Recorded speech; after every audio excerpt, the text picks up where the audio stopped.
Tabata is a madman. There was a lot of development that was showcased to us midway through this chapter, with Noelle, Loropechika, and especially Mimosa. Tabata had to go nuts over this. Fans are going nuts over this.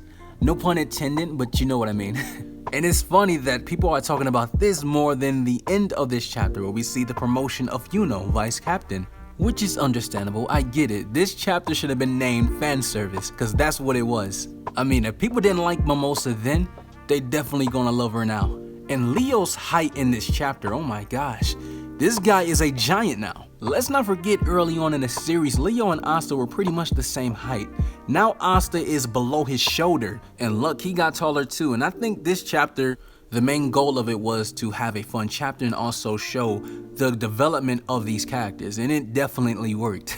But as always, before we dive in this review, subscribe with notification bells on if you are new to this channel. My Discord will be in the link in the description. So without further ado, let's talk about Black Clover Chapter 232, The Quiet Lake in a Forest Shadow.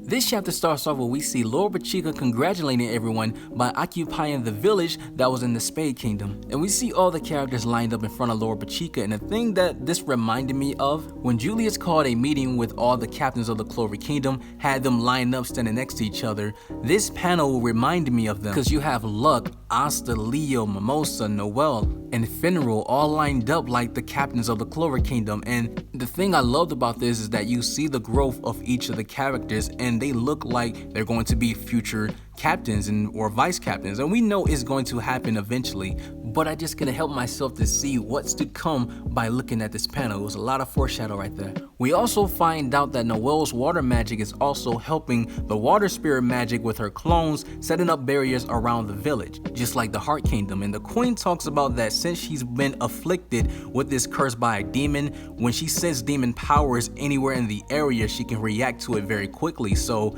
this is really good, because anytime one of the Dark Triad characters would pop up in this village, she would know immediately. And this is her way of increasing more territory to eventually take over the Spade Kingdom. And Noelle is looking so amazed because she's thinking to herself, this lady is very powerful. With her on our side, we'll be able to take over the Spade Kingdom. And the thing that amazes me about Loropechika is that she's a true conqueror. She just doesn't want to fight the Spade Kingdom and call it a day. She wants to fight them and expand territory. And not just expand territory just to have control, she wants to help the people over there. And I cannot wait to see her go all out and fight. She's not much of a fighter as we've seen yet, but we know it's going to happen eventually, and I love this characteristic about her. So after the meeting, we see that Luck wants to fight Gaia because, he's just a fighting maniac. And we see that Leo wants to fight Gaia too because he mentioned his spirit guardian, the one who trained him, but he said he never fought Gaia, so he wants to know how strong Gaia is. And so is Asta, and they all begging Gaia like, let's all fight. We just want to keep getting stronger. And Loropechika wants to join too, which is very funny.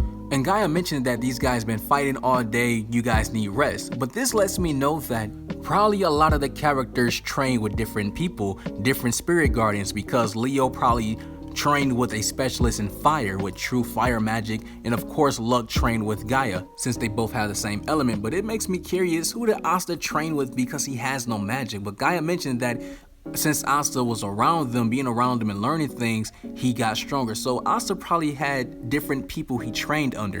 And then we see that Noelle, Mimosa, and Loropechika are going to take a bath. And this was the funniest moment ever because Finral is losing his mind. He's trying not to fall into temptation. He's saying to himself, I gotta resist, I gotta resist. And Noelle tells him, if you let your delusions run wild, I will kill you. So she knows that Finral is trying his best to resist, because I guess they all know that he is engaged and he is battling this resistance, trying not to flirt with everyone. But I hope eventually Finral figured this out, because I don't want this to be a often occurrence every time we see Finral with a girl. I want this to be situations where he does change, but I don't see that happening anytime soon. It's just like the Sanji effect. Then we see one of the citizens of the Heart Kingdom runs in and tells them it's an emergency. Charmy is hiding in the forest. And Fenrir is so annoyed, he's saying, okay, well, I guess I gotta go there and use my transportation magic. But Asta telling him, no, you should rest up. You did a lot today. And since I have no magic, I'm completely fine. And Fenrir tells him, well, what about your stamina?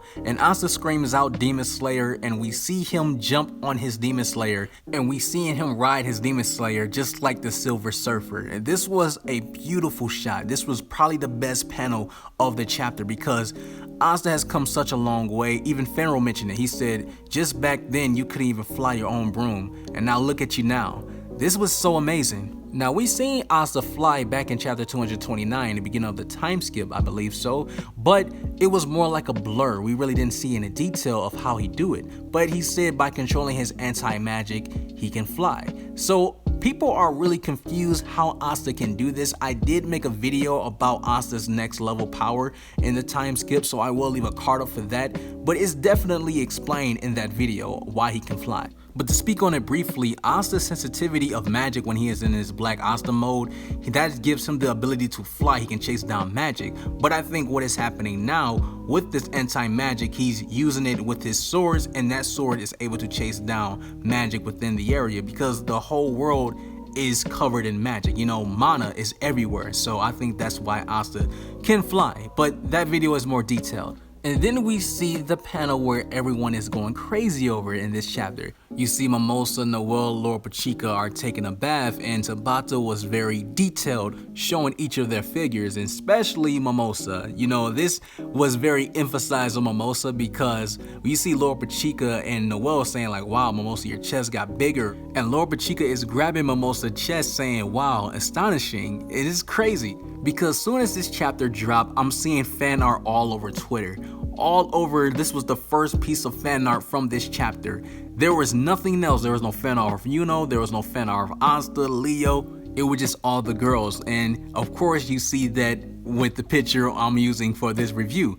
Fan art of Loropechika. So I can see it now. I know a lot of you guys are going to be commenting about this panel that happened in the manga chapter, so you guys aren't going to talk about anything else most likely. It's okay, it's cool. One thing I didn't notice that was interesting about this shot was that Noelle is more confident now. Last time we seen her when they went to that bath in the volcano where we had Leona, Charlotte, you know, the Blue Rose girls, and you know, a lot of the women of the series were taking a bath there, and Noelle the entire time was very timid. She was covered up. She didn't feel comfortable within her own skin, but now she is more confident. She doesn't care. You know, she doesn't care if she's being seen by others. This lets me know that Noelle is very confident within herself now. You know, she's proud of who she is. No longer timid, no longer covering up. The growth in the past 6 months, definitely, you know, how strong she is now, that built confidence, and I like that. And Loropechika is very happy that she's spending time with Mimosa and Noelle, seeing them as friends, because she talks about that the citizens of the Heart Kingdom only see her as a princess. No one sees her as just a person, just a princess, and she had to conduct herself as a princess, and she felt like she did it too properly because she didn't spend time. She really didn't have friends. You know, this is probably the only time she had friends or can be vulnerable to people, because she told Noelle and Mimosa that I'm very happy I can speak to you guys like this and be friends with everyone. So this is something that she wanted her whole life because, you know, she's young, so she had to be safe, covered by the water spirit. So now she can relate to everyone because now she's out in the opening. And you know, Noelle and Mimosa, they talk about since they both are royals, they see them as equal. But you know, that's more so Noelle speaking. Mimosa just agreed like, yeah, of course. And then we see Asta heading to the forest, and he see Charmy, and Charmy is sitting there eating all of the fruit, and she gains a lot of pounds. She is now overweight. But you know, Charmy's body is a little odd because she can be very heavy, but she will lose it in a heartbeat. You know, the next panel scene, which is very funny because she is half dwarf. And immediately as soon as she see Asta, she say, hey Asta, let's dig in. And he's like, is food the only thing you care about? Eating is the only thing you do? And Charmy, she thinks to herself, well, I like eating, but I also like thinking about Yuno. I wonder what he's doing right now. And then we see a new scene, someone screaming out saying, Vice Captain, if I may. It's a request from you from Hage Village in the church. And then we see Yuno turns around and saying, out with it. And that was the end of the chapter. Now, honestly, I'm not surprised with this. I'm not surprised that Yuno is the Vice Captain because Langris did some crazy things, you know, so that kind of puts him out of the equation of a vice captain, especially being possessed by an elf. So it makes sense why Yuno would take the position as vice captain. On top of the fact that Langrish tried to kill Fenrir and tried to kill the king of the Clover Kingdom, Augustus Clover, that is a huge no-no. So I like this development from Yuno. You know, they're talking to him like he just some noble, some royal, which can possibly be the case because remember, we seen that guy show up in front of the church and says, Master Yuno, and this is the request from the church. So this is definitely relations to that. And it seems as though with every chapter we have been getting before the time skip and now during the time skip, the chapters ends with Yuno as a cliffhanger. Tabata is setting up something huge. He can tell that the frustration has been strong of how the fan base feel about Yuno because we just want to see more of him, and a lot of us been asking, where is Yuno? Why is he barely showing up? And Tabata would not do this if he's not setting up something grand for Yuno. And I think this is going to be a crazy moment. Whatever gets revealed to us, whatever that guy is to relations with Yuno, the one that said Master Yuno, something huge is going to happen for Yuno, and I'm very excited about this. I'm very happy that Yuno is vice captain because he's one stage below a captain of the Golden Dawn, and he eventually will get there. But I want to know how Asta is going to react knowing that Yuno became a vice captain before him. He's going to be so jealous, but he's going to be proud at the same time, and he's going to want to surpass him very soon. Hopefully next chapter the answers will be laid out. Hopefully it's not another cliffhanger about Yuno because I want to know what the heck is going on. So comment below and tell me your thoughts about this chapter. How do you feel, and what could be this relation to this guy at Hage Village with Yuno? I want to know your guys' thoughts. If you enjoyed this video, leave a like. If you're new to this channel, subscribe for more content. My Discord is in the link. My Twitter is in the link in the description. So yeah, you guys have an awesome life. Take care of yourselves, and I'm out.